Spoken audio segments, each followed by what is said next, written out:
Hello ಸ್ನೇಹಿತರೆ, Kannada mister info ಚಾನಲ್ಗೆ ನಿಮಗೆಲ್ಲರಿಗೂ ಸ್ವಾಗತ. ನನ್ನ ಇದುವರೆಗಿನ ಎಲ್ಲ ವಿಡಿಯೋಗಳಿಗೆ ನೀವು ಸಾಕಷ್ಟು ಸಪೋರ್ಟ್ ಮಾಡಿದ್ದೀರಿ.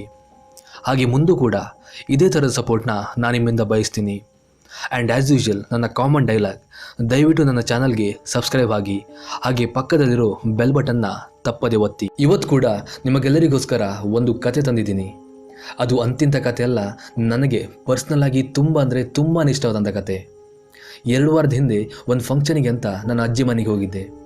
ಅಲ್ಲಿ ನನಗೆ ನನ್ನ ಅಕ್ಕ ಈ ಕತೆ ಹೇಳಿದರು. ಅವರ ಹೆಸರು ದೀಪ ಅಂತ. ನಾನು ಒಂದು ಗ್ಯಾರಂಟಿ ಕೊಡ್ತೀನಿ, ಈ ವಿಡಿಯೋ ಕೊನೆಯಲ್ಲಿ ನಿಮ್ಮ ಮೈಂಡ್ ಥ್ರಿಲ್ ಆಗೋದಂತೂ ಪಕ್ಕ. ಇನ್ಯಾಕೆ ತಡ, ಆ ಗೋಸ್ಟ್ ಯಾವುದು, ಅದರ ಕತೆ ಏನಂತ ತಿಳ್ಕೊಂಡು ಬರೋಣ. Get ready. ಈ ಕತೆ ನಡೆದ ಆ ಎಕ್ಸಾಕ್ಟ್ ಪ್ಲೇಸ್ ಯಾವುದಂತ ನನಗೆ ಗೊತ್ತಿಲ್ಲ.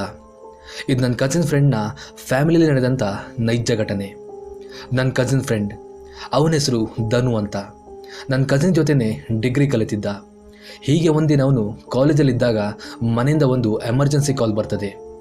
ಅಜ್ಜನಿಗೆ ಸೀರಿಯಸ್ ಆಗಿದೆ, ಆದಷ್ಟು ಬೇಗ ಹಾಸ್ಪಿಟ್ಲಿಗೆ ಬಾ ಅಂತ. ಗಾಬರಿಯಿಂದನೇ ಹಾಸ್ಪಿಟ್ಲಿಗೆ ಹೋಗ್ತಾನೆ. ಆ್ಯಂಡ್ ಏನು ನಡೀತಂತ ವಿಚಾರಿಸ್ತಾನೆ. ವಿಷಯ ತಿಳಿದ ಮೇಲೆ ಮತ್ತೂ ಗಾಬರಿ ಆಗ್ತಾನೆ. ಅವನು ಮಾತ್ರ ಅಲ್ಲ, ಮನೆಯವರೆಲ್ಲರೂ ಕೂಡ ಗಾಬರಿ ಆಗ್ತಾರೆ. ಆ್ಯಂಡ್ ಸ್ವಲ್ಪ ಸಮಯದ ನಂತರ ಡಾಕ್ಟರ್ ಬಂದು ಸಮಯ ಮೀರೋಗಿದೆ, ಅವರು ಉಳಿಯುವ ಯಾವ ಚಾನ್ಸ್ ಕೂಡ ಇಲ್ಲ ಅಂತ ಹೇಳಿ ಹೋಗ್ತಾರೆ. ಮನೆಯವರೆಲ್ಲರೂ ತುಂಬ ಬೇಜಾರಾಗ್ತಾರೆ. ಅಜ್ಜ ಸಾಯೋ ಟೈಮಲ್ಲಿ ಅವ್ರ ಜೊತೆನೇ ಇರಬೇಕಂತ ಅವ್ರ ಬೆಡ್ ಪಕ್ಕ ಹೋಗಿ ನಿಲ್ತಾರೆ. ನಿಮಗೆಲ್ಲ ಒಂದು ವಿಷಯ ಗೊತ್ತಿರ್ಬೋದು, ಬಹುಶಃ ಗೊತ್ತಿಲ್ಲದೇನಿರ್ಬೋದು. ಅದೇನೆಂದರೆ, ಒಬ್ಬ ಮನುಷ್ಯ ಆಸ್ಪತ್ರೆಯಲ್ಲಿ ತೀರಿ ಹೋದಾಗ ಅವನ ಜೀವದ ಗಾಳಿ ಅಂದರೆ ಅವನ ಆತ್ಮ ಏನಿದೆ, ಅದು ಆಸ್ಪತ್ರೆ ಪಕ್ಕದಲ್ಲಿರೋ ದೇವಸ್ಥಾನದ ದೇವರ ಕಾಲಡಿಯಲ್ಲಿ ಸಿಕ್ಕಿ ಹಾಕ್ಕೊಳ್ಳುತ್ತೆ ಅಂತ. ಅಂದರೆ ದೇವರು ಆತ್ಮಗಳನ್ನು ತನ್ನ ವಶದಲ್ಲಿ ಇಟ್ಕೊಳ್ತದೆ. ಈ ರೀತಿಯ ಒಂದು ನಂಬಿಕೆ ಈಗಲೂ ಕೂಡ ಇದೆ.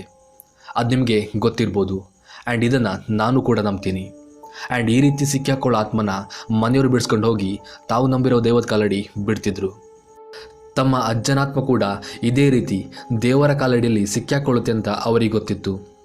ಆದರೆ ಅದು ಅವರಿಗೆ ಇಷ್ಟ ಇರೋದಿಲ್ಲ. ತಮ್ಮ ಅಜ್ಜನಾತ್ಮನ ಒಂದೇ ಸಮನೆ ತಾವು ನಂಬಿರೋ ದೇವದ ಕಾಲಡಿ ಬಿಡಬೇಕಂತ ಅವರಿಗೆ ಆಸೆ ಇತ್ತು. ಆ್ಯಂಡ್ ಅದಕ್ಕೋಸ್ಕರನೇ ಒಂದು ಪ್ಲ್ಯಾನ್ ಮಾಡ್ತಾರೆ.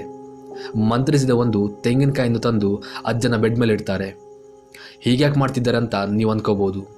ಒಬ್ಬ ಮನುಷ್ಯ ಸಾಯ್ತಿದ್ದಾಗ ಅವನೆದುರು ಮಂತ್ರಿಸಿದ ಒಂದು ತೆಂಗಿನಕಾಯಿ ಇಟ್ಟಾಗ ಆ ಮನುಷ್ಯನ ಆತ್ಮ ಆ ತೆಂಗಿನಕಾಯಿ ಒಳಗೆ ಹೋಗ್ತದೆ ಅಂತ ಹೇಳ್ತಾರೆ. ಆದರೆ ಈ ಒಂದು ಎಕ್ಸ್ಪೆರಿಮೆಂಟ್ ನಿಜವಾ ಸುಳ್ಳ ನನಗೂ ಗೊತ್ತಿಲ್ಲ. ಈ ಒಂದು ಎಕ್ಸ್ಪೆರಿಮೆಂಟ್ನ ಆ ಫ್ಯಾಮಿಲಿಯವರು ಮಾಡಲು ಮುಂದಾಗಿದ್ದರು. ಇನ್ನೇನು ಸ್ವಲ್ಪ ಹೊತ್ತಾದ ಮೇಲೆ ಅಜ್ಜ ತನ್ನ ಪ್ರಾಣ ಬಿಡ್ತಾರೆ. ಆ್ಯಂಡ್ ಅವರ ಆತ್ಮ ತೆಂಗಿನಕಾಯಿ ಒಳಗೆ ಹೋಗ್ತದೆ. ಅದ ನಂತರ ತೆಂಗಿನಕಾಯಿನ ಒಂದು ವಸ್ತ್ರದಲ್ಲಿ ಸುತ್ತಿ ಬೆಡ್ ಪಕ್ಕದಲ್ಲಿರೋ ಒಂದು ಟೇಬಲ್ ಮೇಲೆ ಇಡ್ತಾರೆ. ನೆಕ್ಸ್ಟ್ ಅಜ್ಜನ ಬಾಡಿನ ಮನೆಗೆ ಸಾಗಿಸಿ ಮುಂದಿನ ಎಲ್ಲ ಕಾರ್ಯವನ್ನು ಅಚ್ಚುಕಟ್ಟಾಗಿ ಮಾಡಿ ಮುಗಿಸ್ತಾರೆ. ಆ್ಯಂಡ್ ಅದೇ ದುಃಖದಲ್ಲಿ ಎಲ್ಲರೂ ಮನೆ ಸೇರ್ಕೋತಾರೆ. ಇಷ್ಟೆಲ್ಲ ಆಗುವವರೆಗೂ ಯಾರಿಗೂ ಕೂಡ ಆ ತೆಂಗಿನಕಾಯಿಯ ನೆನಪೇ ಇರುವುದಿಲ್ಲ. ಅದನ್ನು ಹಾಸ್ಪಿಟ್ಲಲ್ಲೇ ಮರೆದು ಬಂದಿಟ್ಟಿರ್ತಾರೆ. ರಾತ್ರಿ ಗಂಟೆ 8 ಆಗ್ತಿದ್ದಾಗೆ ಮನೆಯವರಿಗೆ ಆ ತೆಂಗಿನಕಾಯಿಯ ನೆನಪಾಗುತ್ತೆ.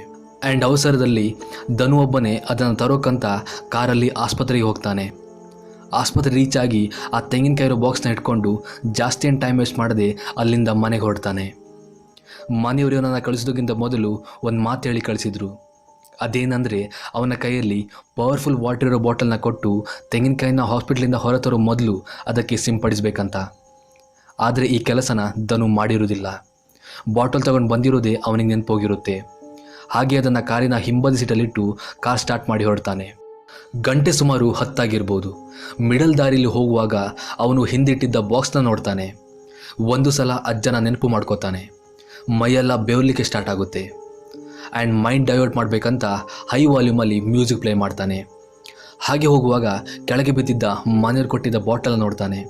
ಆ್ಯಂಡ್ ಮನೆಯವ್ರು ಹೇಳಿದ ಮಾತು ನೆನಪಾಗಿ ಸಡನ್ನಾಗಿ ಬ್ರೇಕ್ ಹೊಡೆದು ಗಾಡಿ ನಿಲ್ಲಿಸ್ತಾನೆ. ತನ್ನ ಹಿಂದೆ ಒಂದಿಷ್ಟು ಜನ ಕೂತಿದ್ದಾರೋ ಅನ್ನೋ ಫೀಲ್ ಬರಲಿಕ್ಕೆ ಸ್ಟಾರ್ಟ್ ಆಗುತ್ತೆ. ಮತ್ತೆ ಹಿಂತಿರುಗಿ ನೋಡ್ತಾನೆ. ಆದರೆ ಅಲ್ಲಿ ಯಾರು ಕೂಡ ಇದ್ದಿರೋದಿಲ್ಲ. ಗಾಡಿಯಿಂದ ಇಳಿದು ಸಿಗರೆಟ್ ಸೇತ ನಿಲ್ತಾನೆ.